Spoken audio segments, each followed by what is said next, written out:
Oh, what's going on? What's up, SNEAKO? How are you, man? Pretty good. I just got back to Miami. Just got off right my flight and got right here. How's you're in Idaho. I always forget. I always forget where you live. Yeah, Idaho. Father's Day was today. It's been a great day with the kids. Really good times. What'd you do for Father's Day? I love oranges, which makes me a little jealous of where you live because that's the one crop that I would love to grow. I eat so many oranges, and I woke up and my kids put a bunch of oranges on like a toy truck, and then they made me eggs Benedict, and we've just had a great day. It's just been a fun one.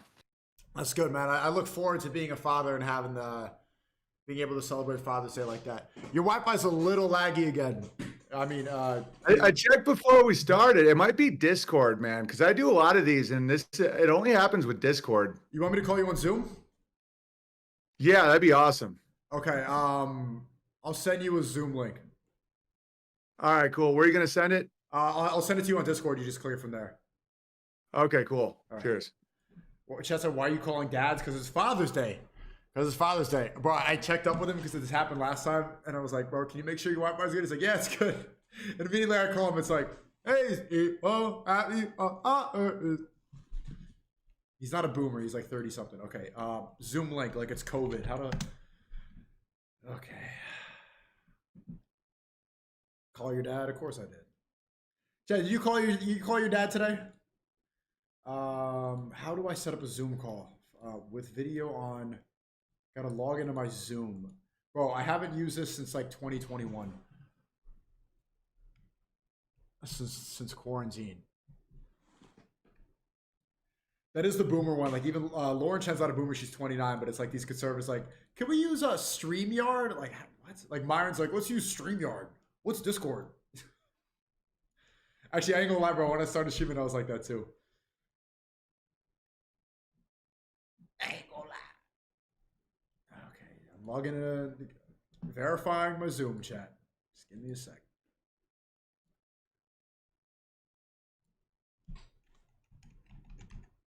Okay, please work. Bismillah.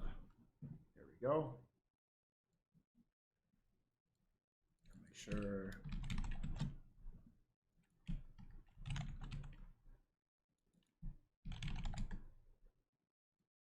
Okay. Guess here we go.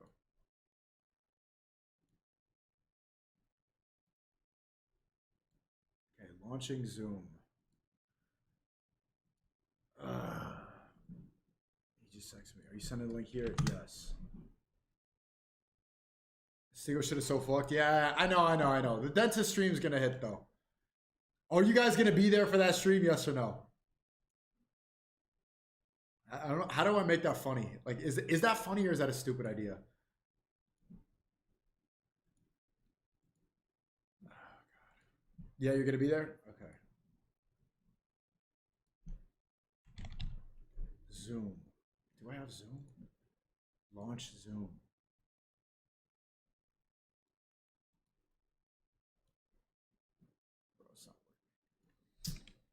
Get the dentist to cut your hair. I do need a haircut. It's funny, like maybe that all wouldn't have happened if I didn't have a hat on, and then there'd be no flicking involved. If I had a haircut and I wouldn't need to wear a hat. It'll be good for a clip. Yeah, I know, but I want to make a good stream out of it. Okay. Bro, I don't even know how to use Zoom, bro. Dot, do you think Carti dropping soon will make the lack of teeth feel okay? I think so. I think the aura will fix it. Or whatever.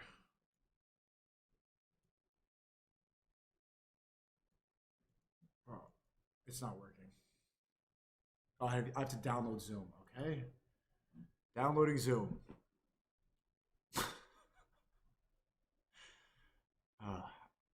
Chad, do you ever have those moments like, what the fuck is my life? Do you have those moments like what is happening? And then you have no choice but just laugh. You just get apathetic. Okay, I'm in. It's on. How do I?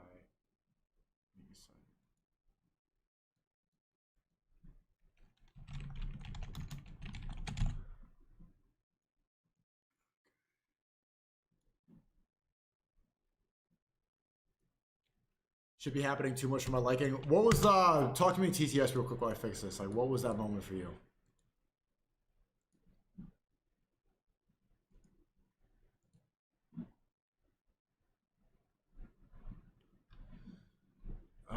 Fuck, man.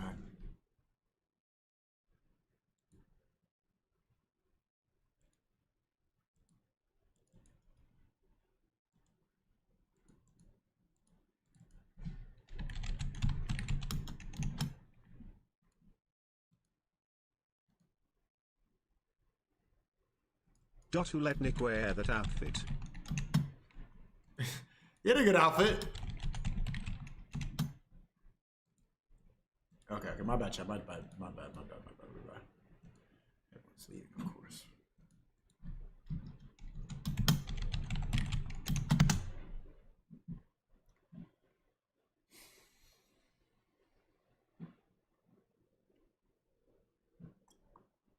Meetings, bro. How the fuck do I use Zoom, bro? Jesus Christ, bro. Why are all the Rumble people like live in weird places and don't have? Okay, return to meeting.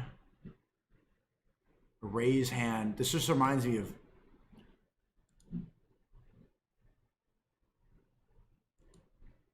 Invite. Copy invite link. Okay. Paste. This feels like online school. Lazy for a week because you beat your PP. No, I wasn't lazy for a week, bro. I got sick. Okay.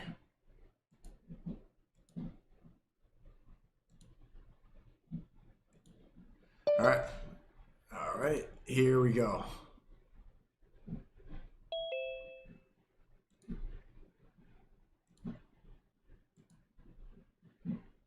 Got my Zoom loaded up. Can you hear me? Yeah, can you hear me? Yes, your Wi-Fi is good. Okay, I haven't opened up Zoom since COVID. Yeah, Zoom works really well for me. Discord never does. Like every time I open it up, it takes like, it always downloads a bunch of stuff and then it's choppy. It could be because you talked about the pandas, or they're just trying to attack you. That's exactly it. They know I did the PQ. I addressed the panda question. No, the PQ is the poop question. That's the Hindu question. Oh yeah, that's true. That might be the DQ, the diarrhea question. Oh, it's that bad. You know, I met a Hindu in New York the other day, and I asked them about what the significance of the poop. And like, without being racist, they told me that they light poop on fire because it creates an incense that gets rid of negative energy around the area. And if they want to use it even stronger, they can wipe cow dung on the walls. Yo, no, it's real. George, hey, George, how dare you? No, like what I was making fun of them about is 100% real. I wasn't just making it up. They have a holiday where they bathe in it and they brush their teeth in it. They can't get enough poop. They love it. You know, nothing gets them down when they got the poop. So what's new in your rabbit hole? You've been a little nicer on Twitter since we last spoke. Well, I just pissed off a lot of black people. So I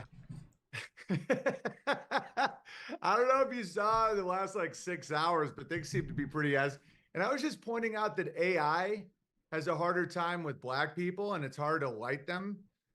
In Hollywood, I remember like when there'd be a scene with a black guy in our sitcom, it would take a lot more effort to light them. And there's nothing wrong with that. I'm just saying it's a factor, just like whites burn. You know, I would never pretend that isn't true. If someone's like, yeah, white people, they burn in the sun. I'm like, I know.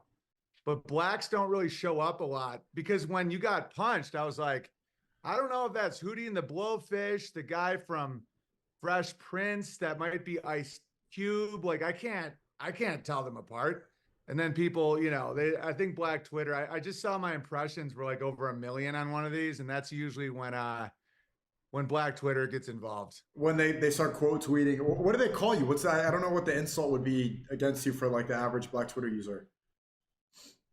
I mean, they say racist, but I'm like, what's racist about that? That's like just true. It's like when you can't see, you know, the color black absorbs color and white reflects it. That's why they used to put white shit on my face in certain low light scenes because white reflects. I think that's why mimes wear white paint.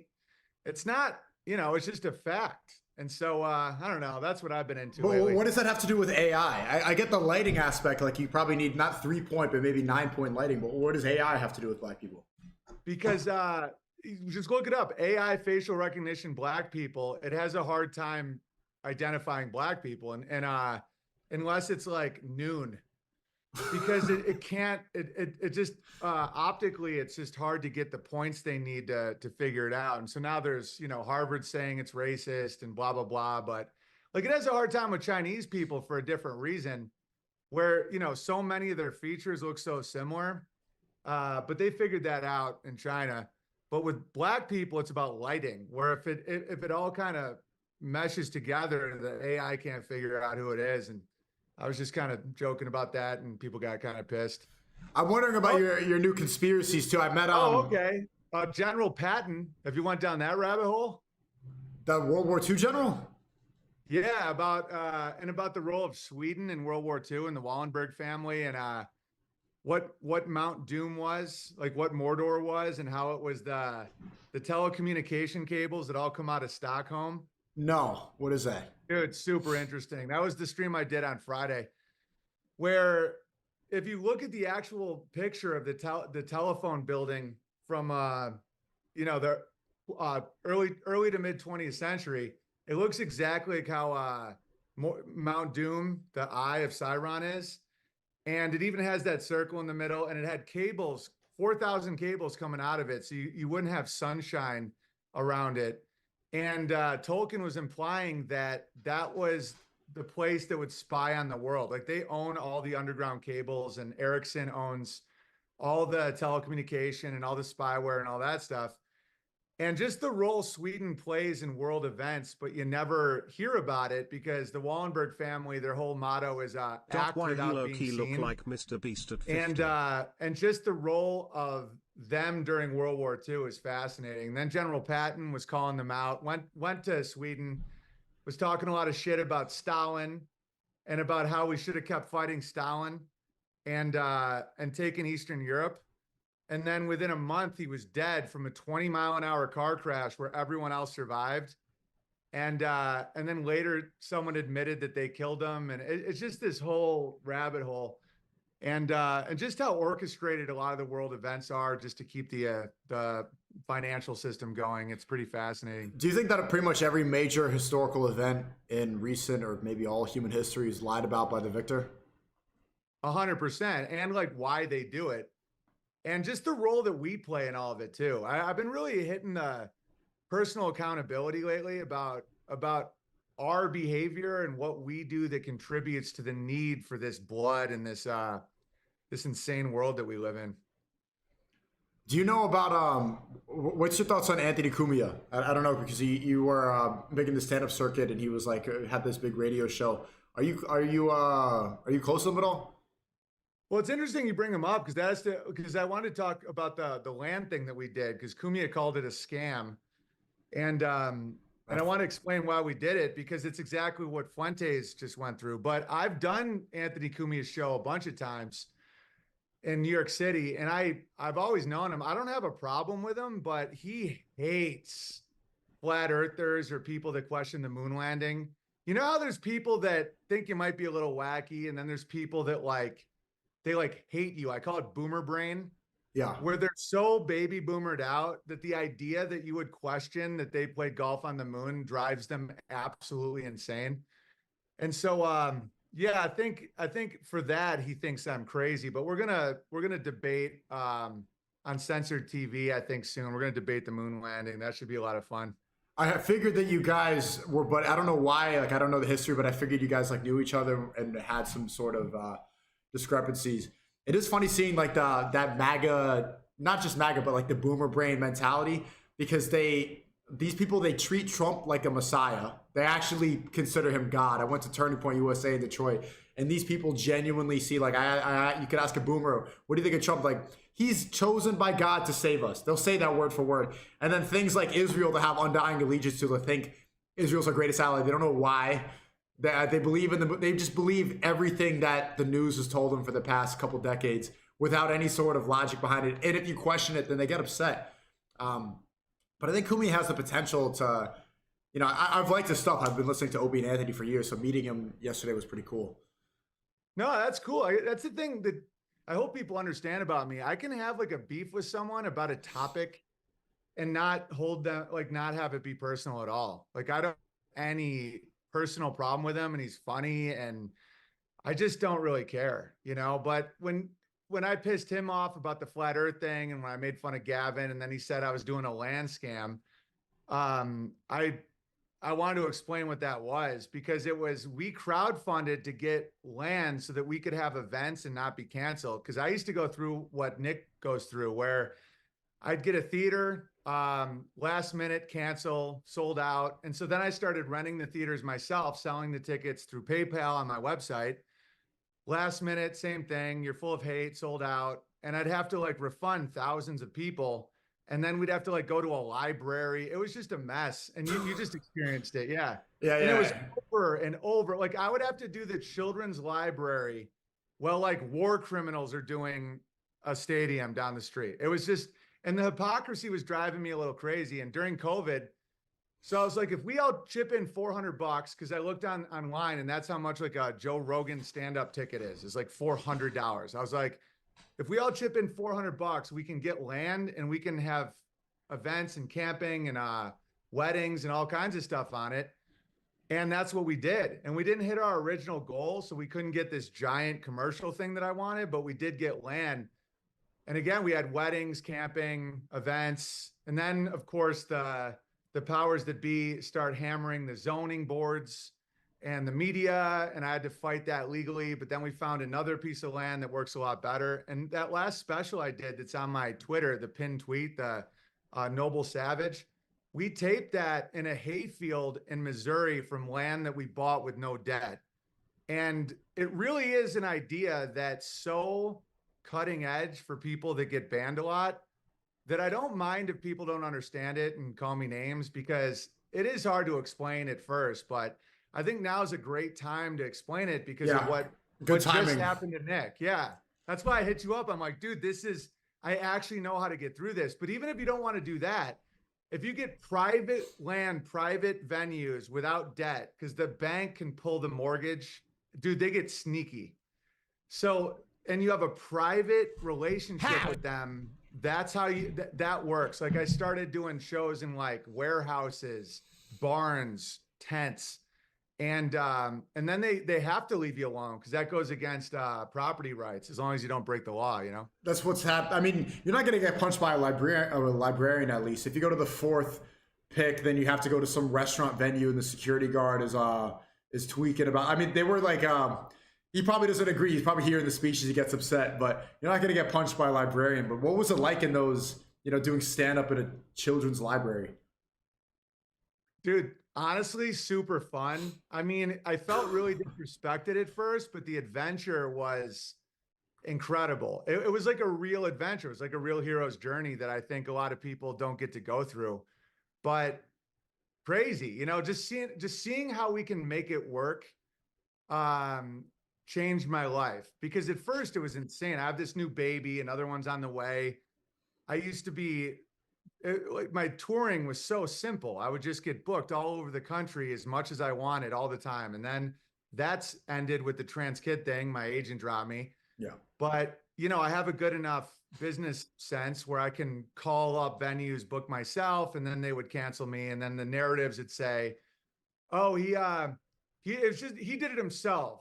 They're saying the same stuff about Nick, man. It's so funny watching the thing play out again, where they're like, oh, no one was going to show up, so he did it himself to be a victim. And I'm like, dude, we oversold weeks ago. And I'm like, I was kicked off Twitter, so I couldn't even correct the narrative. And so I just kept going until I took full accountability. And I'm like, okay, we're going to have to do it on our land. And my wife's like, you can't have people on our land, you know, that we don't know. We have little kids. So I'm like, just in a live stream, I'm like, would you guys chip in and we can buy cheap, like land? And everyone's like, yeah, Bertaria. So that's what we did. And that's been quite an adventure, you know, fighting the zoning, the media calling me a cult leader, paramilitary. But now I'm starting to feel like the heat's a little off me a little more, but I can see it more on Nick. And so that's why I want to throw in my thoughts. Yeah, that's definitely what's going to have to happen going forward. Trying to rely on a venue that's going to switch up like that. I don't know how easy it is to sue them or something like that if you can get, because they signed contracts. They even locked in all the equipment. They had projections. I went to the Fuentes rally last year.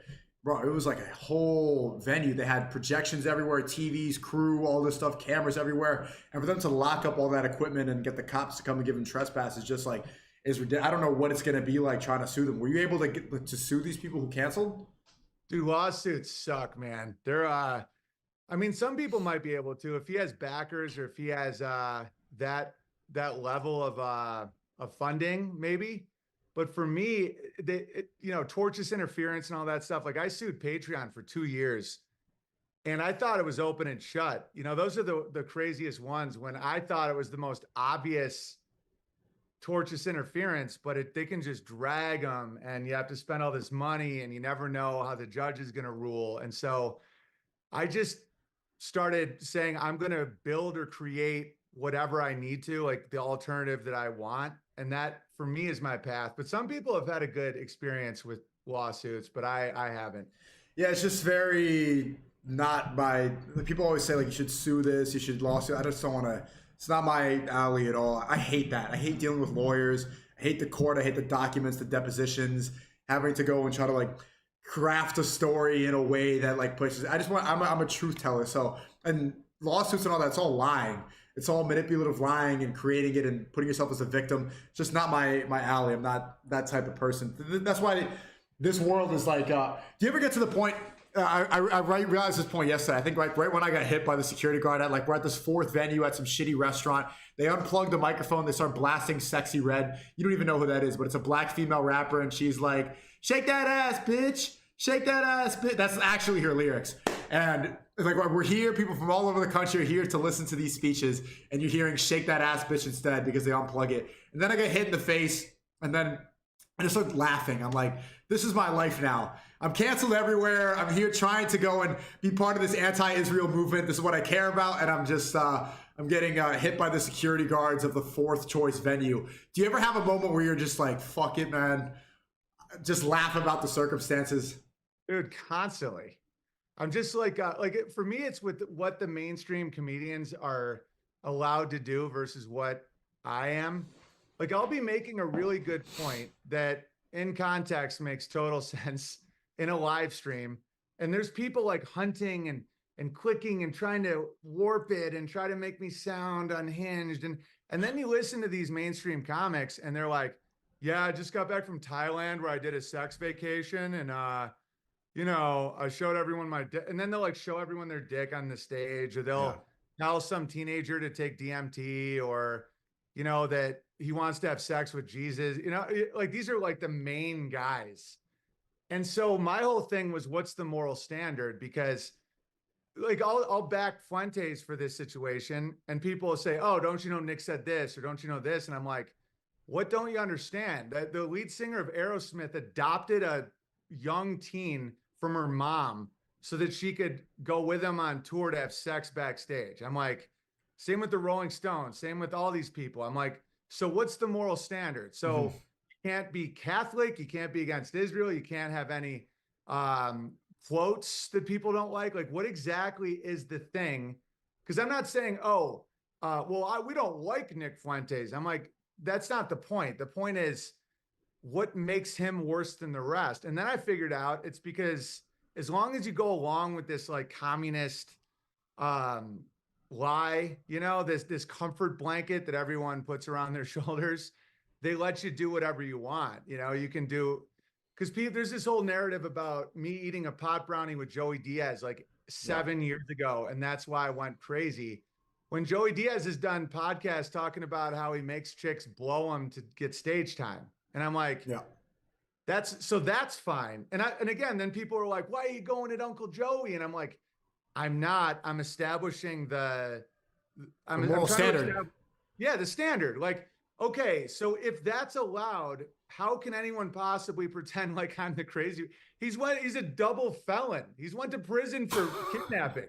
I don't even have a misdemeanor. Yeah. And then I realized that it really is just like, are you going to rock the boat, or are you going to stop the train? And so, Yeah, if people take paths like we've chosen to do, it is more fun. It's more exciting. It's more of an adventure, but it's way harder, you know? And I really don't think the average person like understands that. And that's the type of stuff that can make you go crazy if you don't have a good sense of humor. Because when you see that the people that get access to the concert venues that they cancel you from, these people are murderers. Like King Von, for example, was a rapper and he died, rest in peace, but he killed 13 people and he's not canceled from anywhere. Like Diddy still has his Instagram and he's on camera beating a woman. And he was like, like he's on camera literally beating a woman. Like there's no AI, there's nothing. He's just beating a woman to pulp. I'm bad on Instagram and they don't give me an explanation. I don't have a felony. I've never hit a woman. I don't have a misdemeanor, but like you'll get canceled from podcasts, like blackball you from here. You can't go there, but you're going to allow like, even I like Joey Diaz, but I heard of that podcast. It's like, this is basically Cuban Harvey Weinstein. He's saying that he's getting girls to blow him for Showtime. Harvey Weinstein had the biggest cancellation ever, but this guy still gets to go on the podcast that they think I'm too much of a brand risk for. And the wake-up call is like, being the brand risk is not being a murderer, being a woman beater, or being like, by the moral standard of the world, an objectively terrible person. Being a brand risk is talking about stuff like Israel. That's worse than beating a woman. Yeah, exactly, dude. And it's like Sammy the Bull, he's got 19 confirmed bodies on him. He's like a mafia hitman. He's monetized on YouTube. And some of my listeners will make completely clean clips of my comedy, of my podcast, like just clean. I could just be playing the piano and no warnings, no strikes. The channel's deleted within one day.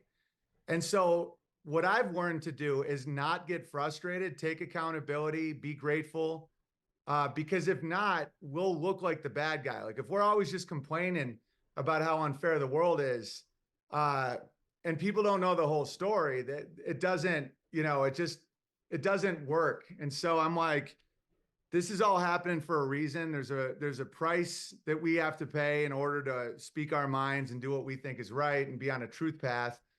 And so, and another thing that I do is I don't blame any groups for any of my problems.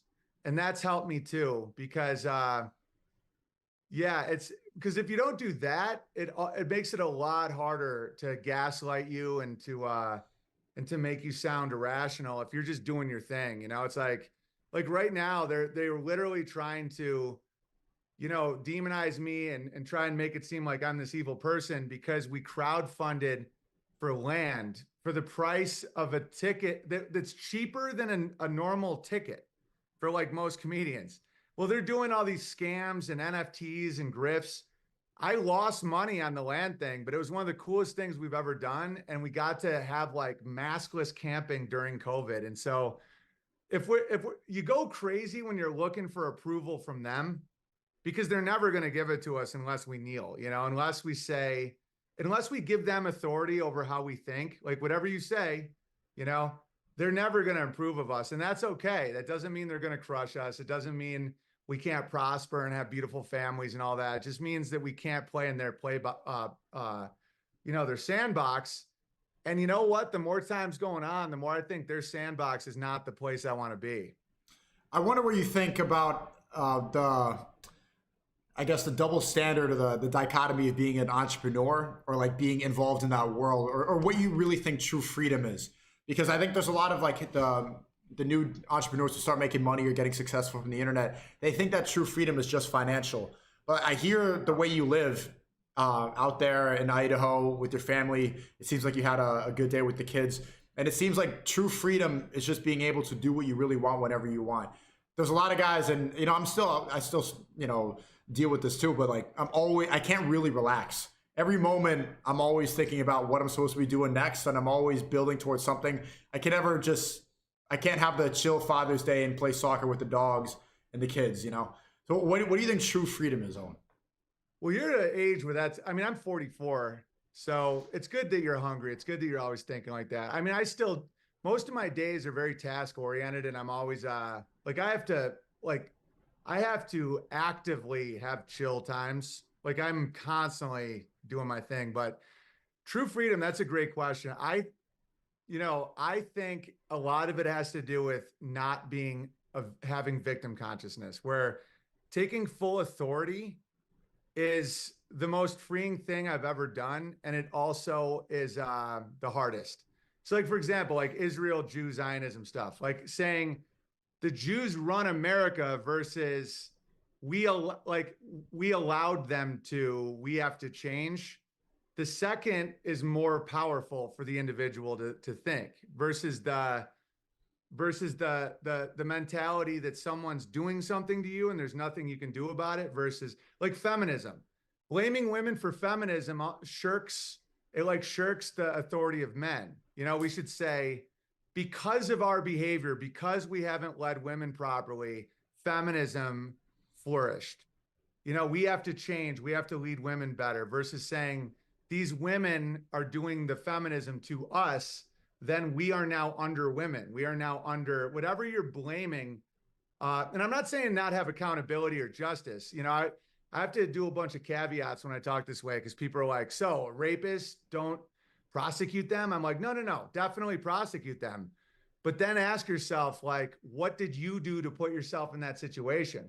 And that's how you really end up free. And that's, like Sharia law has a ton of that, a ton of like rules and laws where you don't put yourself in a position to be taken advantage of, where it's like laws around women and fornication and alcohol in public and all that. Like that's the winner mentality of like, okay, this predator took advantage of me, but what can I do to not, cover myself in blood and run around the Serengeti? And so, that's where I'm at. And that's how I got past a lot of this insane censorship and blackballing and gaslighting and character attacks. I'm like, okay, what can I do better? Because I can fly off the handle. I can humiliate people. I can be unnecessarily vulgar. I cannot be clear enough. I can assume someone's stupid, so I get frustrated, versus the winning mentality is I'm not explaining it properly.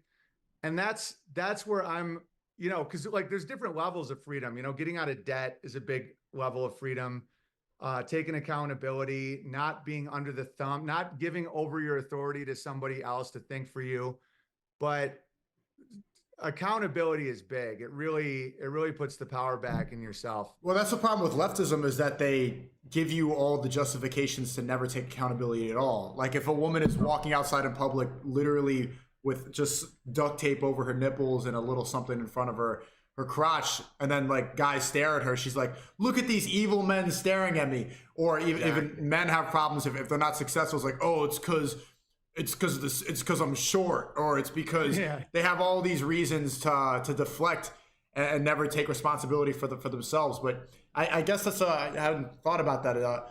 True freedom is not having any sort of victim mentality, is taking full responsibility and really believing, which is a godly belief, that everything happens for a reason. It's all supposed to happen. Yeah, and like what you're saying about you got to laugh. That's why I do what I do, and that's why I do the topics that seem so painful for people. But if you can laugh through it, you can actually help people break victim consciousness. Like, black slavery and cotton and whips and all that, keeping people in that mental prison of this is why I'm poor, this is why I'm sad, this is why my chick left me, this is why people look at me weird, all that stuff. If you can break that mentality, you can be so much more successful. And then you realize that it was kind of illusionary. That's why I make fun of how light cotton is. And like, I don't just yell at people. I have, but I attempt to, kind of make it funny so that you can get through it. And white dudes have the same shit. I mean, they do it all the time. Oh, they're trying to replace us. They won't diversity and inclusion. I can't get into college, blah, blah, blah. And I'm like, you want more white people, have more kids, don't go to college, go to a trade school, start your own business. It's like that. I've had it in the past too, where it's like, look at what Hollywood did to me. Look at what the Zionist agenda did to me. Look at how my friends turned on me, blah, blah, blah. And I think a lot of people react so intensely. I mean, you just got punched in the face, is because you're kind of taking their comfort blanket. Because the Israel thing is big, dude. It's like a big one, because it's so important for our dollar our like global ability to buy cheap labor and coffee beans from Guatemala for a penny and you know, Indians answer all our phones is that dollar. And the dollar is backed by the petrodollar, well, until a week ago. And so to keep the Middle East in shambles and Saudi Arabia wanting to buy our weapons, you know, Israel is such a crucial part of that. But what they're doing is obviously so insane. It's like clearly insane. So a lot of people won't admit that they don't want to take the lifestyle cut. Like they don't want to take, they want the free shit from China. And so they have to make this a moral argument where everyone's a Nazi that criticizes what Israel's doing in Palestine. And, you know, because the truth is you wouldn't be able to get, you know, 10 cents an hour child labor in China without the world reserve currency from the dollar. And that comes from, you know, I know what I'm saying sounds like nonsense a little bit, but if you're following what I'm saying, so much of America's empire is the dollar, and the dollar's wrapped around this Middle Eastern conflict. And, you know, before Israel, before we started really pumping money in there, Saudi Arabia, why would they only sell oil in dollars? They'd be like, we'll sell it in gold, we'll sell it in rubies, we'll sell it in yen. And then the way that we got the world to use the dollar was only dollars. And the way to do that is present them with an enemy, you know, that they wanted our weapon. You know what I'm saying? It's just like, and it's dark, you know, and a lot of people don't want to admit that they can grow their own food, but they choose not to. They can raise their own kids, but they choose not to. And it's just the reality. I mean, Woodrow Wilson said that as soon as he introduced the Federal Reserve, he said that he knew that he destroyed the country. I think that was like the biggest regret. Like he signed away America's like true freedom and the whole system away to something that, you know, we still struggle. We still have to deal with today. Like he knew what he was doing. He signed everything. Oh, so the meeting's going to end in 10 minutes. So let me send you a new one. Okay, cool. Okay. Yeah, central banking, man. Central banking's the real deal. That's the Lord of the Rings, you know? It's like the first central bank in human history was Stockholm, Sweden in 1668. That's like the ring to rule them all. And then you have all the other central banks. And that's what really connects the dark world. And then you have Middle Earth and, you know, the metaphors are all there. Wait, what are the other Middle Earth places called again? It's been a while since. I don't know, but where we are living in Tolkien would be considered Middle Earth. And then the dark realm would be like the financial system. And then you look at the dwarves would be the Jews, and the eagles would be the American military. And yeah. It's just the metaphors are almost right on the money. You have the city of London is another central bank that puts their people in the debt, and then the Federal Reserve, another ring comes up in America. And when you put on the ring, you know, you can steal. Like it's like the Lord of the Rings. You put on a ring, no one can see you, and you can steal from everybody, but it starts corrupting you until you become a golem, and everybody wants the ring back. And that's the curse of central banking. The curse of greed. Wait, so what are the orcs? Are you insinuating the orcs are black people? Well, I don't know. I mean, the orcs can be whatever the group is that's mindlessly running into cannon fodder for like low level reward. I mean, there's been white-skinned orcs in human history, but that's true. Yeah. It's like whoever is just like willing to go low and just be violent and very low consciousness in order to get, you know, Kit Kats and fat asses would be the modern orc. But you know, and I'm half Irish, and I'd say that there's been times when you can get Irish people to do just about anything for booze, you know? Wait, but the Frodo Baggins people were definitely like Irish. Those are Irish, like the white savior. What do you call the Frodo people again? Oh, the hobbits. Hobbits are definitely like the Western Europeans coming to save the world. The pure Frodo Baggins, like you see his eyes. He's the good one. There's different ones. You have the corruptible men. As soon as they see the ring, they're like, Grr. The thing that made the hobbits so special is they're barefoot, grounded. They're not greedy. They're like simple folk. They eat potatoes. They're not ambitious. They're very simple. And so I would compare them more to just like rural living, based living, like kind of how I'm trying to raise my kids. And I can see it. I'm watching them play outside right now barefoot. Like you couldn't you couldn't get them to kill someone for a ring. You know what I mean? And so, but then you have that one king. It's not just whites, because in Lord of the Rings, you have that dude that every time he gets near a ring, he freaks out and he tries to kill everybody. And then you have the elves, or like the Nordics. You know, they're very emotionless. They live a long time. They're, you know, they're kind of weird. Who else is in Lord of the Rings? So what are the dragons? If the Eagles are the American ships coming into Vietnam to go and spread democracy, what are the dragons? Like Smog. I mean, Smog could be like a spirit. You know, it's just greed. It's the greed. What I think the dwarves are the Jews that get kicked out of their mountain. And so they're in a diaspora, and they're always trying to get people to fight their war. You know, everywhere the dwarves go, they're like, we must get our, you know, because this is before Israel was created again, when Tolkien first wrote this. And it's like, they're always trying to get everyone to get them back at their mountain where there's the dragon. Yeah. And you know, but once they get back, they get all greedy again. They're still greedy little dwarves. I never wait. So, have you seen Harry Potter? Do you think that analogy applies? Because like people talk about the Harry Potter bankers, and there's a lot of analogies over there too. Yeah, there's this in the movie. There's a Star of David on the floor at the bank. Yeah, I mean it's in the Harry Potter bank. Yeah, if you pause it, there's literally a Star of David on the ground. No way. Yeah, it's fascinating. But yeah, I mean, the metaphors for that, it's the same thing. I mean, I think witchcraft and black magic is fiat currency and propaganda. Oh, wow, you're right. There's a Star of David. Yeah. Like the words you say and how it affects people's behavior. You know, it's like, Illuminus Langata, whatever they're doing. I believe that that's propaganda. Like that's using words to change perceptions of reality, which changes behavior. And then also the fiat currency is considered magic. Like I think that's the black magic. Do you get into that stuff too, about spelling and words, and about how, you know, hypnosis and saying the right words can put you in the right mind state, right? Like spelling is a spell, that stuff. Are you? Yeah.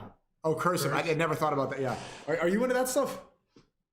Well, I know about it. I don't do it to people, but like it's the way people speak can be very hypnotic. I can see it. Like Jordan Peterson does it all the time, where he'll be like, he'll control an audience by giving commands, but he sets it up in a way where it's like he's talking to someone else. He'll be like, if you have someone in your life, you be quiet. You look at them. You say nothing. But he's commanding the audience to do it without them even knowing it. And so then they sit there and they don't say anything and they pay complete attention to him. But he's, you know, I'll give you an example. Like a lot of these words that mean two different things with the same sound, like profits and profits, interest and interest, where your interest goes, energy flows, interest on a loan, liquid, is your money liquid? Do you have the money? Is it frozen or are you underwater? Everything's about water, cash flow, the banks of the river. You know, it's all about energy flowing. And then you have, matter, like what matters. And then you have the thing that, you know, spiritually doesn't matter, is called matter. This is when people start calling me schizophrenic, by the way, because it sounds so all over the place. But if you actually think about it, it's very, very hypnotic how you earn the days of the week. Just think about how it sounds. Because I play piano, like I'm an auditory learner. The days, D-A-Z-E, of the week, W-E-A-K. Like the blank stare of the week, the days of the week. A sentence is, you give a prisoner a sentence, but it's also the structure of words. And so you go to your job, which is Job, you know, and you earn where you put ashes. You put ashes in an urn, but you earn your living for the days of the week. It's super intense. And then at the end, you're given the weekend, like the end of the week. And I'm not saying that means working or weeks or bad or anything. It's just, it's a weird little hypnotic trick that happens when words they have two meanings and you don't think about it. Profits over profits. What about numerology? I'm sure that you've seen some of that stuff. That's something like the chat has been obsessed with numerology ever since I brought this Jew on who I think he cast a spell on them. Well, it's definitely there. I just don't know how much is people doing it or how much it's like just the nature of reality, where you'll just see these numbers pop up, and I've done experiments where people say, "Oh, it's because you're looking for the numbers," but then I'll try to look for a number that isn't a numerologically significant number, and you'd never see it. But then you'll see 33, 911, 36, 3 sixes. It's just all over the place, and there's something to it. There's something very Kabbalistic about it, where it almost is like it signifies something, but I don't know what exactly. And I don't know how many times it's people doing it versus just, reality. It could be code and some type of stuff, which is like a lot. Yeah. It's annoying to see because I have a lot of Christians that watch this stuff, and they had these number guys come on, and then they get obsessed with numerology, which goes completely against Christianity, the idea that God is the all-knowing entity that decides everything. They think that, if they release an album on a certain day, it's going to sell more. Like they believe in numbers instead of God. Yeah. No, I don't think that the numbers have power any more than like, it's like the number, like right now it's 547. Like that's how much power I give numerology. It's almost like it's just a code of keeping track of the seasons or the time. It's not like there's power in it. It just tells you what time of the day. Oh, we got to do a new link. This says it's about to end. Oh, okay. Yeah, I'll send you a new one. Cool. Zoom problems, bro. Okay, Chad, let me call him right back. Spam more questions. He was cooking with the spell and stuff. I didn't think he was going to have all that at the top of his head. Bro, can you numerology people just leave the stream and never, like, can you guys go away forever? Like, genuinely, like, you could all go away and I'll never miss you. Okay. Are you able to do that? Zoom, bro. New meeting. And then, let me get some good questions. No, he is smart. He makes me look, someone said in the chat, like, Owen makes SNEAKO look like a racist. Yeah, I did just come from a white national MJ. Okay. Share. What do? Ask about self-hypnosis. Okay. What else? Grifter life path. Ask why he hates race mixing. No, he's married to, his wife's half Mexican. I always enjoy the Owen collabs. Okay, how do I do this? Participants. Bro, how do you add somebody? Share? Wait, chat, tell me quick. How do I add someone on Zoom? What do you press?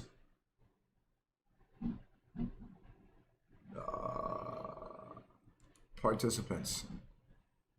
Oh, invite. Okay. Ask about Antarctica. Yeah, we'll get into Flat Earth again. We've talked about that before, so I didn't want to get repetitive.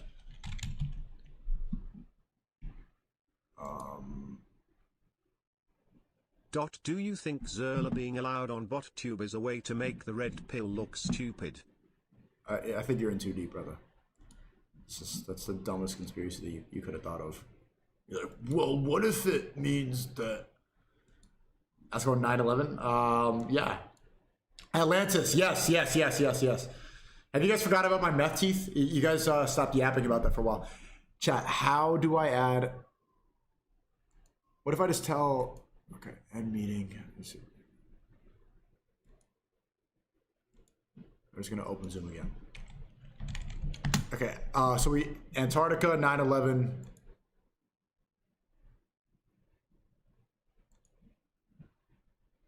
Share.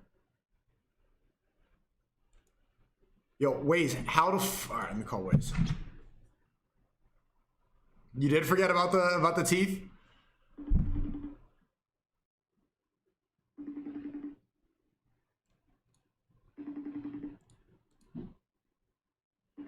Waze, pick up the phone. Waze, how do I share Zoom? You should just be able to share the link. Is there any versus invite link? No, it's not saying it this time. It's like it's only sharing it to my friends or something now. It's probably because I. Is Zoom's dog shit. Just have him send you a link. See, that's the program. Just say, send me a link. I know, but then, like, how am I gonna end it? It's okay. All right, let me just text someone. These are boomers, bro. Bro, this is the Boomer app. What are you talking about? Send me an invite. Happy Father's Day, Waze, by the way. Thanks, man. I appreciate that. How was your Father's Day? You had a good day? Yeah, man, it was good, bro. Me and my son fucking hang out and he got me this little thing. It says, look at my forever hero. Oh, look at that. Wait, my favorite hero. A forever hero. Put it on my desk and shit, you know. How cute. Heck yeah, but then say some dinner with the family. You know how that goes. Nice, bro. Eid Mubarak, too. Yeah, happy Eid Mubarak. Happy? No, it's just Eid Mubarak. Whatever, bro. I don't know how this shit goes. You fake Muslim. Wait, can I see the happy dad thing one more time? I want to get one of those. This thing? Yeah, look at that. Look at that. That's what it's all about, huh? Nice. Oh, yeah. Instead, my parents saw me get punched in the face and they see my teeth. Like the. God, dude, they look so much worse on this camera. Fuck, bro. Tomorrow's gonna hit, though. I hope you have a terrible Father's Day, bro. How are you gonna go insult my father? Chad, is it bad?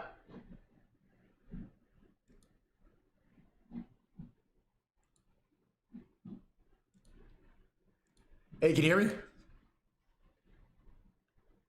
I can't hear you. Let me see. Audio.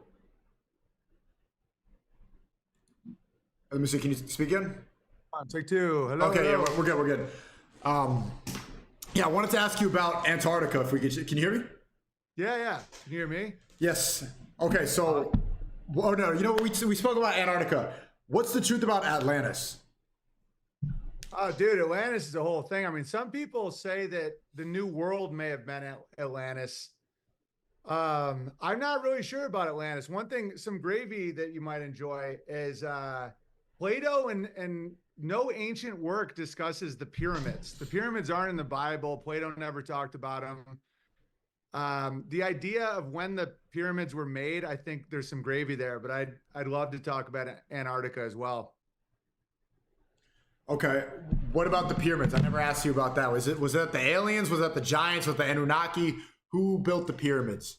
Bro, here's the MK Ultra psychology around the pyramids, and one reason why I think it's on the dollar is I think the main thing around the pyramids is that you're not allowed to question whatever quote unquote they say. Like, so one of my friends is really big into geopolymers, where you can actually make limestone, because they claim that the pyramids are made out of limestone that are shipped away from a quarry and then carried 200 miles and blah blah blah.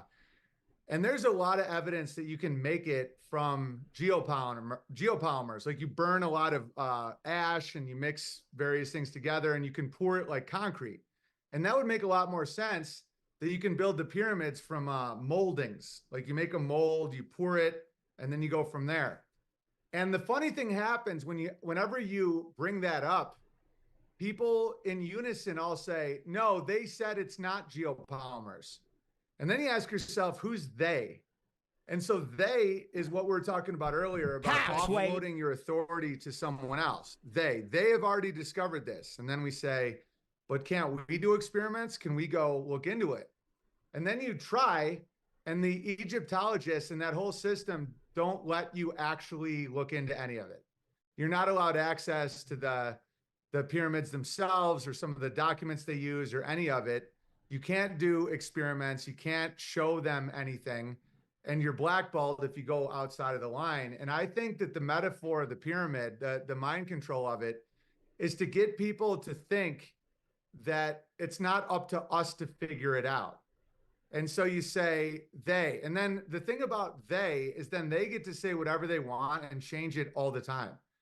You know, they changed that the universe was 14.7 billion years old, and now it's 28 billion. They just changed it. They're like, oh, the Big Bang was 28 billion years old, not 14. And I think that that is always a test to see if people are still committed to the narrative. Yeah. And so also the numerology 28 is like the number of money. I don't know if there's a random correlation, but that's one thing I picked up from the Kabbalah magic. Maybe they're trying to instill greed by making it 28 billion or whatever. I don't even know. All I know is the main thing that they care about, the they, whatever the they is that you don't think for yourself. And that's why they get so mad at flat earthers or anyone that denies COVID or anybody that denies gender or whatever, is because the whole point is just you're not allowed to think that way. Like if you say, why can't I fly a plane over Antarctica?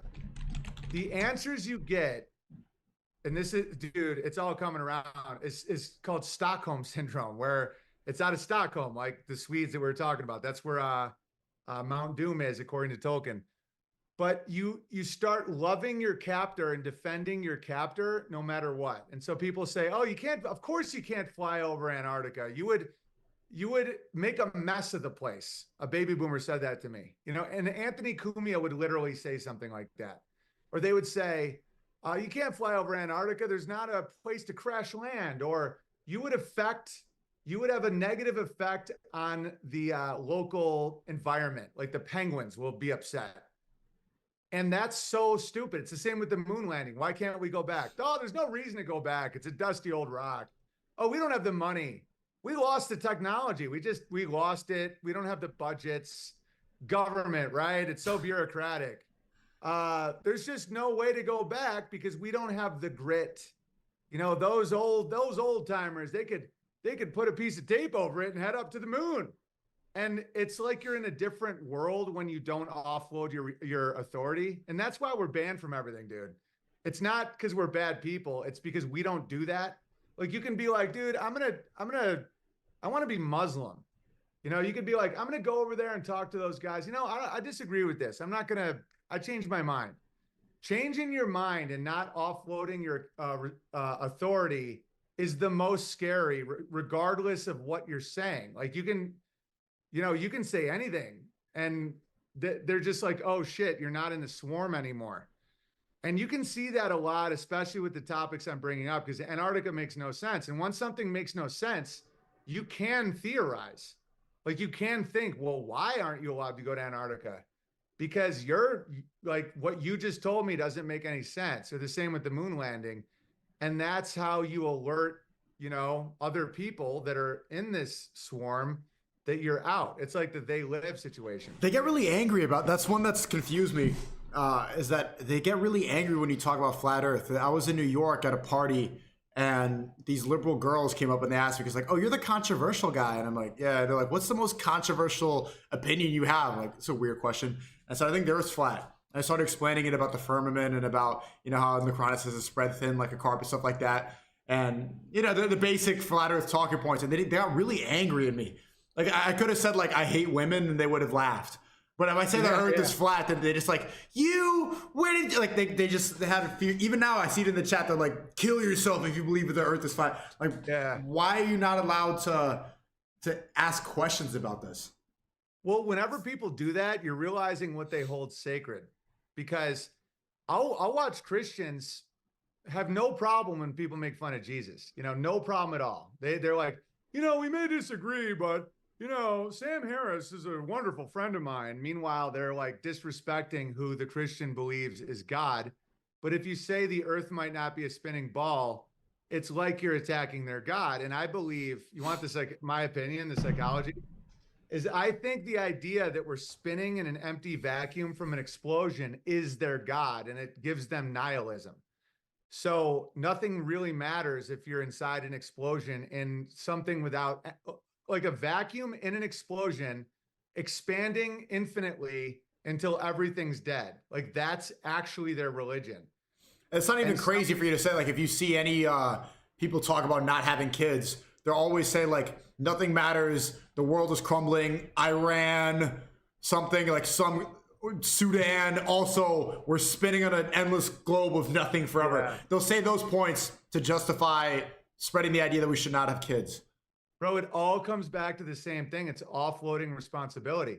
So let's say they don't want to have kids because they're selfish. They don't want to try hard. They don't want to spend their money on something else. They don't want to be up at 3 a.m. with a crying kid, whatever it is. They're scared. They don't want to become like their father, whatever it is. but they can't say that. So they have to create a narrative or latch onto a narrative that makes them the good guy. So it's like, I am actually the good guy for living a life of cowardly self-indulgence. And then this religion of nihilism that comes from Big Bang evolution, like our ancestors are retarded monkeys. Like that's, you know, and think about, people call me racist all the time. Think about how much more infinitely racist or like demeaning it is to say that we're all evolved from monkeys. That means some of us are more evolved than others. Like that means that, you know, is there a group of people that, you know, might be closer to monkey?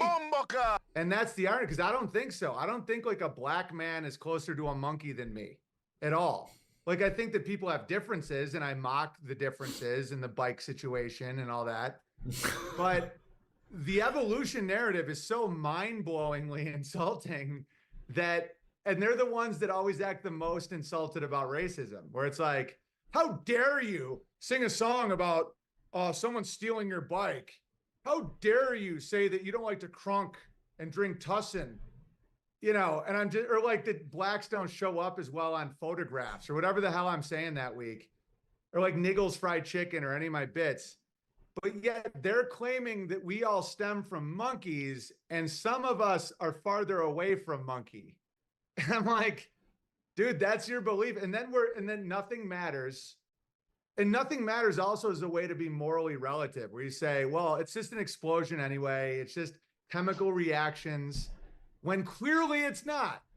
You know, I don't know if you can see, right? I don't know. I don't want to lose my Ethernet, but look outside. It's like beautiful, peaceful, still. There's clouds in the sky. Everything's chill. Like our consciousness is not from retarded monkeys banging in the Sudan in a swamp. It's like what we can do with our fingers and how we can create, and music and thoughts and ancestry and all this stuff is so beautiful. And the thing that makes these nihilists so tragic is they never get to experience that, where you just sit there and think, this was designed by like a higher consciousness. And that is the greatest thing in life. And then your family is so important. And so I think that that's why they freak out about flat earth, because the flat earth is like such a linchpin about, do you offload all your thoughts? Like, do you look at the ISS and think that makes sense? Or the playing golf on the moon with a fucking dune buggy that you can't go back to because you erased the technology. Like, imagine you get caught cheating. You come home, you're drunk, your chick's taking off your clothes, and you still have a condom on the ween. And you have lipstick on your neck, and your phone is ringing, and it says Brittany. And you go, listen, I was at the gym, and there was a outbreak of itchy powder, so I protected my penis with a condom.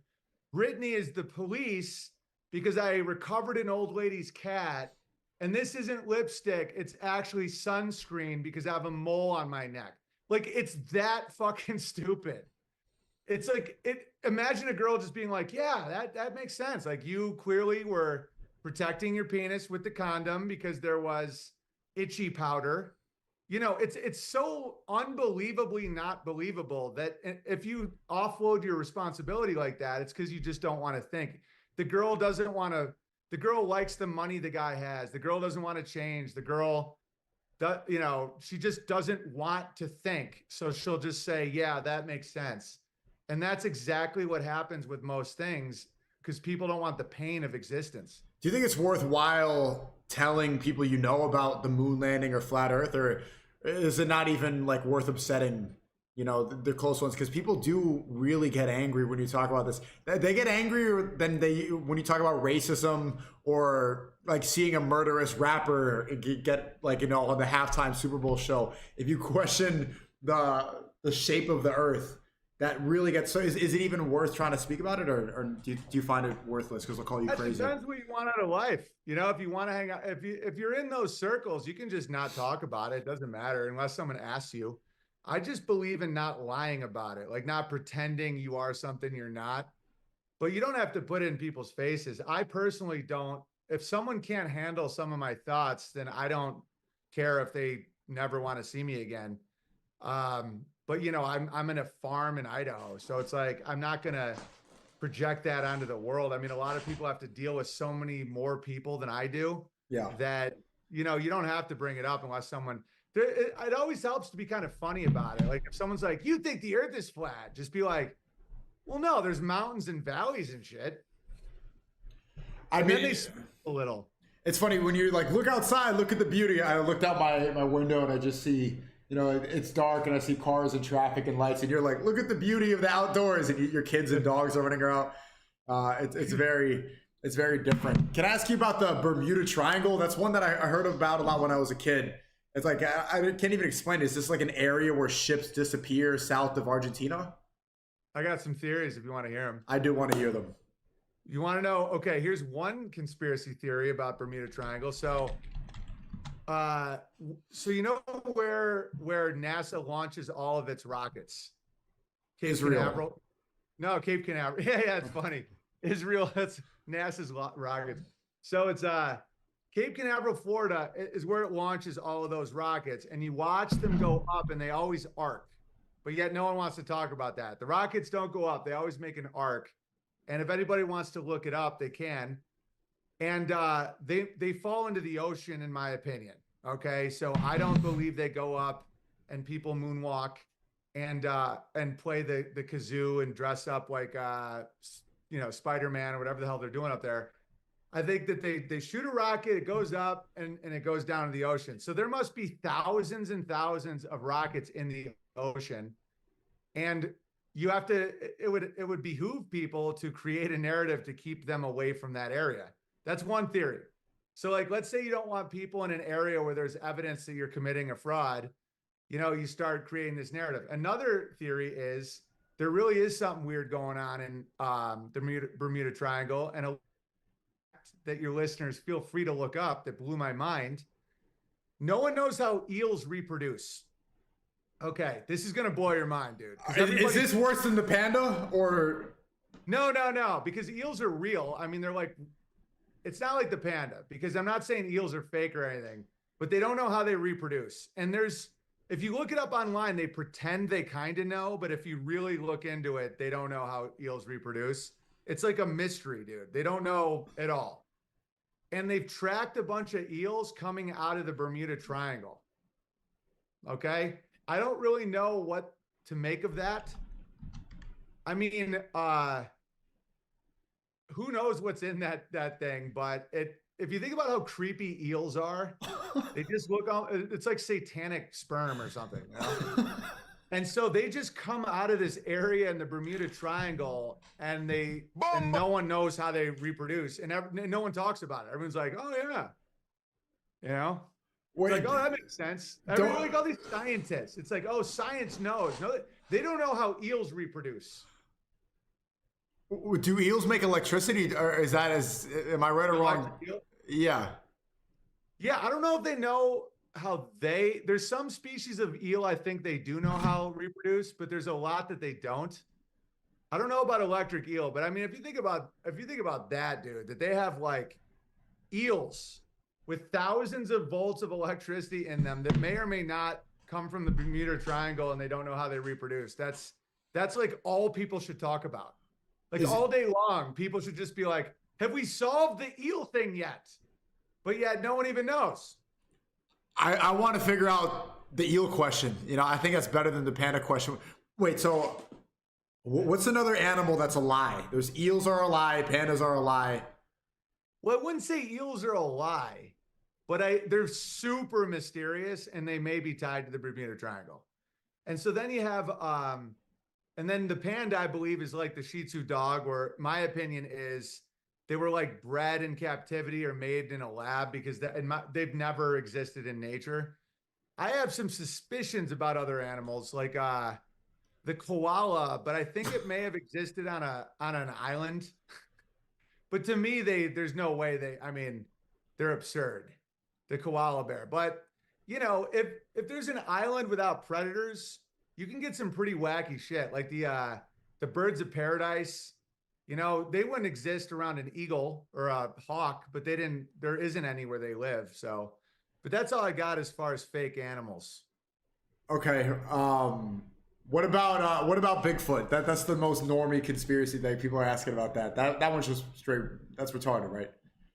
Yeah, I've argued with friends about. I have friends that are like they're 100% on Bigfoot, and I'm like you'd see a carcass, like there'd be a like someone would find a body, like there's because there is something weird going on with the national parks with how much land humans have no access to in America. And so, someone could say, is there like a treaty with another species or is there something hidden there or blah, blah, blah? I don't think so. I think there might be something odd that I don't know, but if there was a Bigfoot, if a Bigfoot was like a species, we would see there would be evidence of it, unless they're like magical, which to me that just enters the realm of like retarded. But yeah, it's probably to deflect schizos away from the 9/11 question and keep them to Bigfoot. It's like directing that's to put tinfoil on their head instead of actually find out about Israel. What about are pigeons spies? Or is that one retarded too? I think that's retarded. Yeah, I think that's all stupid. Oh, dude, you want a pigeon mystery though? Okay. There was, and this is mainstream too. This is not. There was a type of pigeon called, I think it was called the carrier pigeon. Give me one sec. Was it carrier pigeon? Pigeon. I don't know. It was the passenger pigeon. Okay, the passenger pigeon was the most prevalent pigeon in North America. All right, there was like 1 billion of them to the point where I don't know if you've heard old folk songs about pigeon pie and it'd be a way for people to survive. They would eat pigeon eggs, pigeon pie in early America, and they're all extinct now. And the story goes that they all were drawn out into the ocean and they all drowned. So like again, look it up. The passenger pigeon is an extinct species of pigeon that was endemic to North America.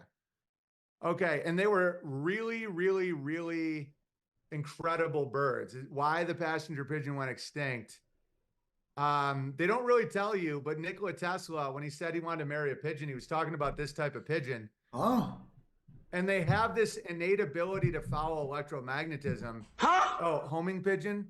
So theoretically, when people started electrifying the world, it could have messed up their brain and they just like went out in the ocean, they all died, or it was something more nefarious. So a whole group of pigeons went extinct. Oh, and guess when it all happened? 9/11. Nope. The last one was September 1st, 1914, right after the Federal Reserve was created. I'm not kidding. Wait, okay, I have a theory as to why. The pigeons control the banks. It's to control people that wanted to be off dependence. In my opinion, again, I'm not making any claims. I don't know who did it specifically. It's just a theory. But like, let's say you have a population that can live relatively easy just hitting pigeons with a bat and eating them. I mean, they were that prevalent. They were everywhere. And you want to control the population with a fiat currency, the central bank. They got rid of 1 billion pigeons right as they were transitioning into the Federal Reserve. Isn't that insane? They're all extinct now, all of them. And it started in 1914. It concluded in 1914. That's when the last one died. Okay. Yeah, they were geniuses. They traveled fast, large flocks throughout eastern, midwestern United States. Yeah, they were huge number of pigeons, all dead. And dinosaurs are obviously not real. There's no point in asking about that. But yeah, you don't believe in dinosaurs, do you? Not the way they're presented. No, I mean, if you look at the Smithsonian, the dinosaur bones are openly made out of ground up chicken bones glued together. The structures that they claim were dinosaurs, engineering wise, they can't function. Like it's not possible. They've never found completed bones at all. They'll find like one bone and then just create a dinosaur out of it. It's retarded. And then same with all the talk about numerology. 66 million years ago was the last dinosaur, really. 2 6s and 6 zeros. How would they possibly even know that? Like they can't figure out shit. They can't figure out they didn't know that Puff Daddy beat that chick until somebody showed them a camera. You know what I mean? It's like, they don't know how eels mate. How the hell, they don't know why all the pigeons died. But yet they're going to tell us that 66 million years ago is exactly when all the dinosaurs died. So no, I think dinosaurs and the entire fossil fuel narrative was to create the idea that oil is scarce, because they say that oil comes from dinosaur bones over millions of years, and that makes you think that there's not a lot of them. Oh yeah, and radioactive. I got a chat going too, and my chat did want me to tell people that they believe the orcs are in fact blacks. But I just think that they're whatever's low-minded, like thuggery, basically. But anyway, thugs. Can I ask you one more? I know it's Father's Day, you got the kids.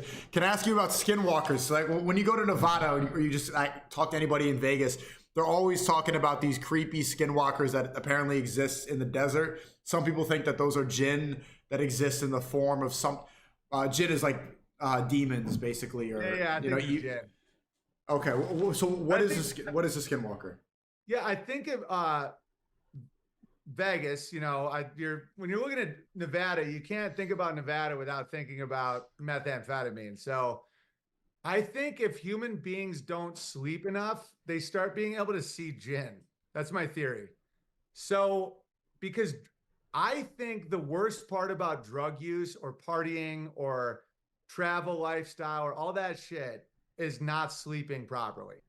Like, I think theoretically, and no one take what I'm saying as like medical advice or anything, but theoretically, if you get 8 hours of sleep a night at the same time, you can do various things and not have it affect you like it would if you don't sleep. And that's why I think meth is so makes people so insane, is because they don't sleep properly. And so what I believe skinwalker stuff is, and all this stuff is, there is a metaphysical realm of spirits, disembodied souls, or jinn, or, you know, all kinds of shit. And if you don't sleep properly, you start seeing them. Like, I know a lot of people that haven't slept for 3 days and they start seeing like shadows out of the shadow people. Yeah. I mean, I used to take Adderall. I was prescribed when I was like 12, and I know what the shadow people are. They exist in like the little parts of the room when you're staring at your computer and you can see the shadow people running around the room. Yeah, and that was probably from not sleep. You take Adderall and you probably wouldn't sleep, right? Yeah, it wasn't my intentions to. It was like they told me I need to take it to function. And so I just, like, my heart would be pounding, couldn't eat, couldn't sleep for days. 12. Whoa, really? Yeah. That's intense, dude. Yeah. Like, you just be like wired? I just be like wired out of my mind. Like, and I couldn't eat lunch. Like, I tried to eat a peanut butter sandwich. You can't digest it. You just immediately like regurgitate a bite of food. I finished my homework and it's like 10 p.m. I got school in the morning. I was sitting at the dinner table, not able to eat, just like grinding your teeth, or already like looking like Destiny in a debate. Like that, you know, the Destiny debate face. Like that was me at 12. Oh my God, dude. It's so good you made it out of that. Yeah, I think that's why I'm so skinny. Yeah, because I think it messed up my, my eating schedule from a young age. Well, yeah, that's what I think skinwalkers are. I think it's people don't sleep enough and they start seeing the jinn. Because the reason I think it's not a hallucination and it's real is because like multiple people in the same lack of sleep, methamphetamine state will see the same shadow people. Like, they'll be like, oh, they're there now. Oh, they have green eyes or whatever. And their stories corroborate, and I find that to be intense. Yeah, Destiny debate face. That's funny. I see him now when he's like this, and I'm like, that reminds me of being 12, like in 7th grade, trying to get my homework done. But yeah, you can tell who's really who's like enhancing a little bit, you know? Was Hitler? Do you think Hitler was on Adderall? That's a big conspiracy theory. He was on meth or something. Dude, I think they perfected. I mean, I think a lot of World War II had to do with pharmaceuticals, like IG Farben and Bayer and all that stuff. And a lot of that, of course, is out of Sweden. But yeah, I think that they were figuring out how to stay awake for days, just crushing and trying to take over Stalingrad. But yeah, I think that they were on the first iterations of what's now the perfected Adderall that can make a 12-year-old not eat a peanut butter sandwich. What do you think was the biggest lie that they spread about Hitler? Because a lot of his science and a lot of his experiments, where people are still discovering, there's a lot of works that they destroyed, especially after the Nuremberg trials.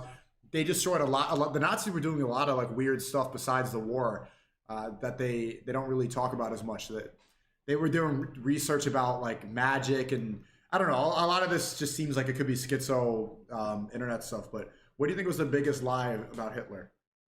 Bro, do you know that Hitler, one of the Nazis' biggest base, you know where it was? Where? Antarctica. What were they doing there? Exactly. Why did Hitler flee to Argentina? You know, like, so allegedly there was a giant war in Antarctica, but I can't verify that. I can absolutely verify that Hitler had a base in Antarctica.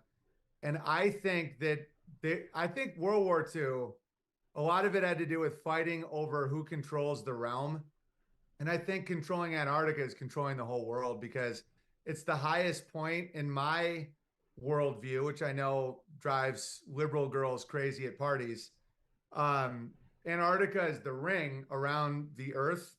And that's why the Pope, you know, Putin, John Kerry, like they'll all go to Antarctica on either Christmas or election days, and no one knows why. And then they'll come back. And I wonder, you know, like a lot of the Nazi technologies of, because the Germans were so advanced with tech, with the Foo Fighters and all this stuff that pilots would see in the sky, like what's now considered UFOs, is like a technology where you can fly in ways that you think would defy quote unquote gravity.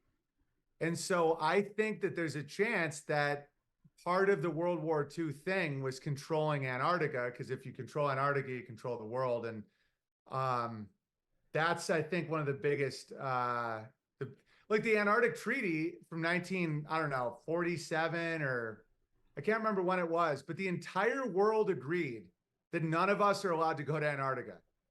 So through the Cold War, through Korea, through Vietnam, through all of that, the one thing everyone agrees on is Antarctica is off limits, and everybody has signed the treaty. You can't develop it. You can't go there. You can't do shit. You can't fly over it. And so, and that happens right after World War II. And then the creation of Israel and the creation of the UN and the creation of, you know, the multinational corporation model, and kind of the lowering of the nation, like the nation state idea. And I think that's what the whole thing was about. And developing mind control techniques with propaganda, with Disney and all that stuff, where you can make grown men cry by flickering cartoons of a sad deer. Like, imagine telling a normal man in 1930, like, you're gonna be able to sit down a bunch of people in a black box called a theater and flicker cartoons at their eyes, and grown men are gonna cry like children watching a cartoon deer with big eyes lose her mom. Like, they'd be like, what the fuck are you talking about? They pulled that off.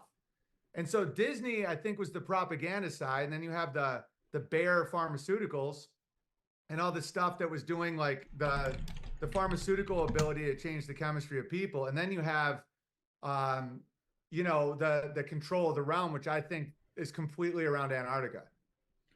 What's beyond the ice walls? Are there giants beyond there? Is Hitler hiding behind the ice wall? I have no idea. And see, that's what I think, that's what I do that drives people crazy, is I openly will not know or even guess and admit I have no way of knowing.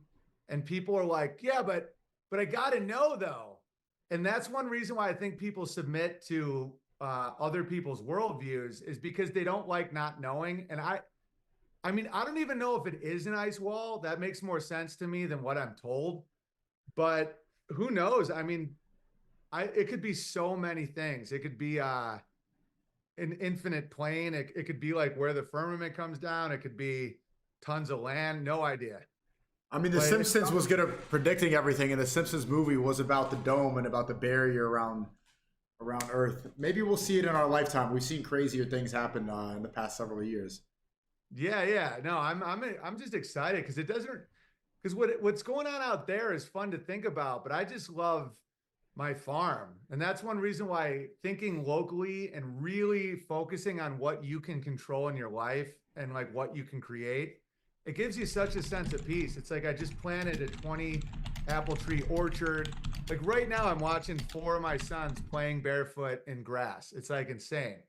And it's like, that's where it really is. And that's what, you know, God's given us this realm to have all these, you know, adventures in. And so I'm happy with this. But, and ironically, the more happy and you are and grateful you are, the more you can like, you just start seeing more shit. It's almost like there's this spiritual code where if you're grateful and comfortable and you don't need to know, like you don't need to eat from the tree of knowledge or whatever, then you just, it's like, oh, look at what eels might be. And you're like, holy shit. You know, it's almost like you've earned the ability. Because one thing I see is sometimes I can freak people out where I'll just drop this gravy on them and they can't handle it. And it's almost like cruel. Like when you were asking me earlier, do you ever just not talk about it? Yeah. Like I even understand why I'm censored. Because like dudes like you and me and a lot of other people, we do have more awareness. And with people with less awareness, if they can't handle the more awareness, they can literally go crazy. And so sometimes I wonder if it was a mercy that they won't let us on YouTube, because I think it would help people, but some people might be like, what the fuck? You know, like, yeah, I mean, it's a different version of Bambi. They want the Bambi that they know can deliver and elicit a specific emotion, but when it confuses people, that's when, because it's one of the most effective ways of propaganda and media is that little black box where they make men cry from deer cartoons. Dude, if you think, and that's where we get all our memories, because people, one reason I think everyone thinks we're on a spinning ball is every single movie starts with a spinning ball. And that's been going on since before NASA. You look at a movie from 1920, it's the same spinning ball. And I think that that's one of those genius mind control things where if you put it in people's heads enough, you start having memories like that's true. Like think about how people think about World War II. They think about movies, they just don't admit it, like Spielberg. And it's called DreamWorks, like Dream Factory, where they give you your dreams, they give you your memories, where you're like, oh, that's what the Middle Ages were like. Oh, that's what's happening. That's what World War II was. That's what the Civil War was. That's what, you know, how romantic and beautiful 2 gay cowboys would be. You know, in reality, Brokeback Mountain would be really gross. You know, it's like 2 gay cowboys just banging each other, and like that's horrifying. But they give you the actors and the dialogue and the songs and the colors, and in your mind you're like, wow, being gay is great. and that's how, like, Harvey Milk was a pedophile, like openly A Jewish pedophile. Yeah. And so, you know, his boyfriend's 14. He's just a miserable, psychotic wretch of a human being.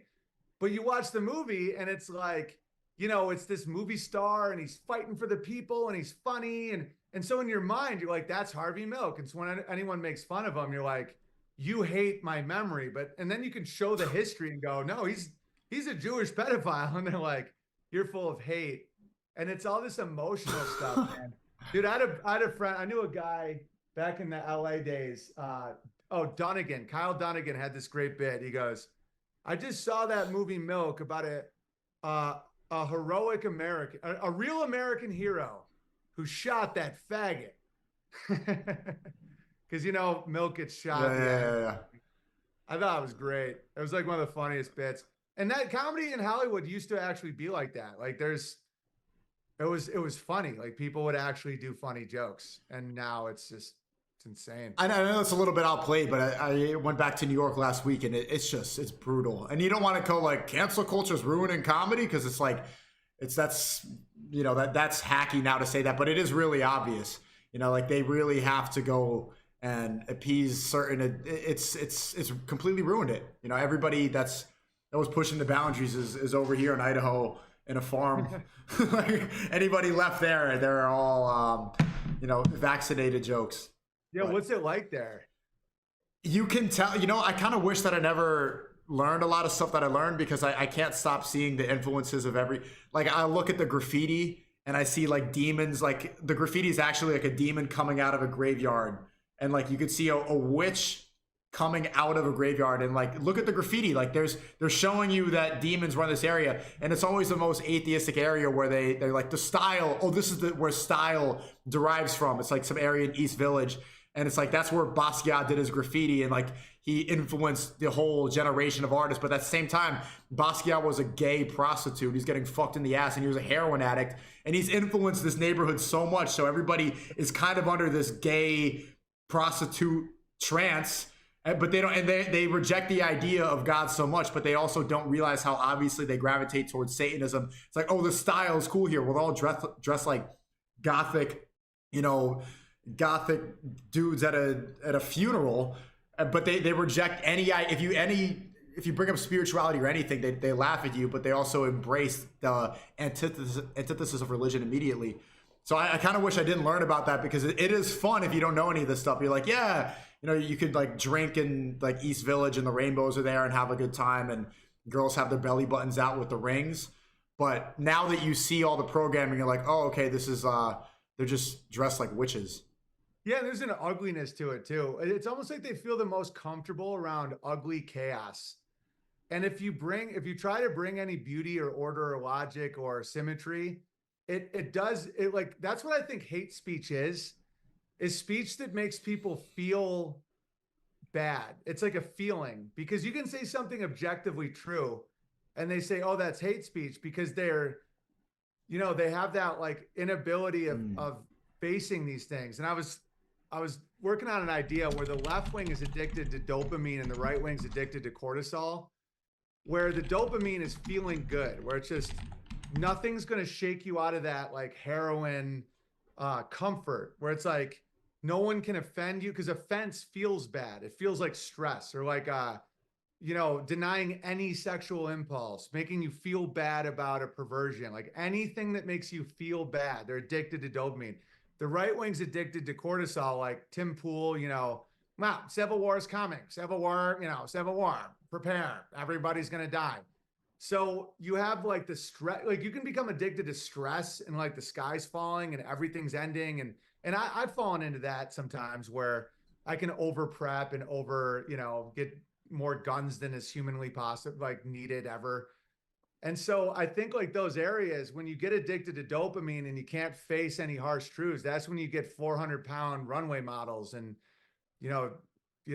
like grotesque demon children outfits and pedophilia, because you're not allowed to say no. The real N word is no. Like, no, this is bad. And they feel bad. And then they try and like witches hiss at you. And that's why I'm very glad that I get what you're saying about you wish you didn't know it, because the innocence of just having fun in these areas. But to have a symmetrical, beautiful life, you're not going to get that from that area. Like even the rich live in these grotesque houses. They're like intentionally ugly modern art. Like they're intentionally shaped like shit, and their life is ugly, and they're drawn to ugly. And that's why they get into these fetishes, to be humiliated, because like they have this imposter syndrome and they feel like they haven't earned their wealth because they haven't, they're doing it because they're sellouts. And then the way they're living and how nihilistic they are, they can't see that the earth may be still. They can't see that there may be a benevolent God. They can't see that children are wealth, or that telling the truth feels good, And so their life sucks. That's why they end up getting arrested, whacking off on a subway. It's because they don't have that. They don't have any ability to not just dive into the shadow. And then guys like that end up being celebrated for so long. Like Anthony Bourdain, he killed himself even though he had children without any like sort of like major health issues. Some people say that as he had a girlfriend that was in trouble for molesting someone, and he rejected the idea of God, and he pushed atheism so much. And like, what did this guy even like? Why was it he would drink and cook on a TV show in Europe? Like, why was this guy so special? And they hold on to these people so dearly, even though they haven't presented any ideas, but they know that they're supposed to love these people who are nihilists. Yeah. I got one. That was one of my first controversies. I can't believe you brought that up. I went hard at his suicide. I was like, this should not be celebrated. I was like, my dad was suicidal. Like to kill yourself when you have children is like you're murdering your kid's dad. Like this is, and I was fired up about it. I was like, it's the most cowardly thing you can do, especially as a father. Like this man should not be celebrated. And people went nuts. They were like, how dare you? You've never battled depression, blah, blah, blah. And I'm just like, dude, you don't know who the hell you're talking to. I'm like, that guy is only celebrated because a lot of these people, that could be them, and they want, I don't know. It's a weird psychology, but it's a suicidal, self-destructive mentality where they want the world to end. They want to be on a spinning ball where everybody dies of COVID or nuclear bombs or something. They're just a bunch of assholes. Well, it's relinquishing accountability and any sort of self-determination if nothing is your fault and eventually you're going to kill yourself. And I still see people like the Redditors and they post Anthony Bourdain quotes. Like Anthony Bourdain, like a deep quote is like, go to a country and drink with a stranger. And they're like, yeah, that's deep. And like, this guy, he killed himself. Like, why would you listen to him? He failed. He literally failed at living. He couldn't do it. That's so fucking true, man. Why would you take anything he says seriously? Because he drank on TV or because he cooked on TV in Brazil. He's like a martyr to you. Like he's an idea of like, even, you know, I like Hemingway. I like his writing style, but people romanticize the guy so much. He killed himself too. It's like these people they clearly did not succeed if they couldn't make it out. Can I ask you one more about the worm? I got Halalko Asa says that the worm is your best take. Which one's the worm? I don't know. They said he said that your take on the worm is the best. Is it a wormhole? I'm not sure. I don't know. I mean, I have a take on. I mean, you can tell I have a take on just about everything to the point I don't even remember what the worm take is. Okay. I guess I'll ask about it next time. Happy Father's Day. I appreciate you coming on. This was fun. Wait, you wanted to plug something? Yeah, because in the spirit of building out of this stuff, we my friend Vox Day and myself have done unauthorized.tv for years now, and we got kicked off a payment processor in February. Had 3 months dark with no income, but we kept it up for all the subscribers. Where I live stream every day, and we have all my old episodes and all my specials and all my interviews. And it's been such a life raft when it comes to cancellation. It's because, you know, we have our own servers and we built it all ourselves. And now we're back, and I'm trying to let everyone know that they can subscribe to it and help out. It's $5 a month for the Feed the Bear. It just says Feed the Bear. I'm the bear. And that's unauthorized.tv. And we're back in action. We got a payment processor back. And I just think that I used to always say, support what you like or it goes away. Where a lot of people are wondering why the world's getting uglier, why, you know, all these things are happening. And part of it has to do with that we all have to chip in. And it's like, if you want something that doesn't collect your data and doesn't push Pfizer and all this hell, I mean, I'm not expecting people to agree with me on everything. I mean, the eel thing is a stretch, but you know, paying $5 a month to be a part of that, I think is a good thing. So I just want to let everyone know that. It definitely makes sense after seeing what happened this past weekend. We need to be able to self-fund. But yeah, and really reach out to your own community, like because I know there's a lot of people in Nick's community and in your community where you guys like actually hang out. And just start planning stuff with what you guys own. Like, I guarantee you have listeners that that could be like, yeah, I got this amount of land. I have a giant warehouse or whatever. And if it's privately owned, it can't be taken down. Then you just have to find a good insurance policy and you're good. And I think that's the future, especially when they want to play games like that. Gotta make a lot more money to buy my own stadium or warehouse, but we'll get there. We'll get there, inshallah. We'll get there. Yeah, start small and you just keep growing. Thanks for coming on, man. And I hope you have a good Father's Day and spend some time with your kids, man. Appreciate it. Awesome chat. My chat loved it. They said that this was a blast. Thanks, SNEAKO listeners. Appreciate you guys. Shout out to the Big Bear community. Peace, brother. Bye. Owen Benjamin, man. That was one of the best ones, man. I could yap at them It's a good balance, man. The schizo OG, okay.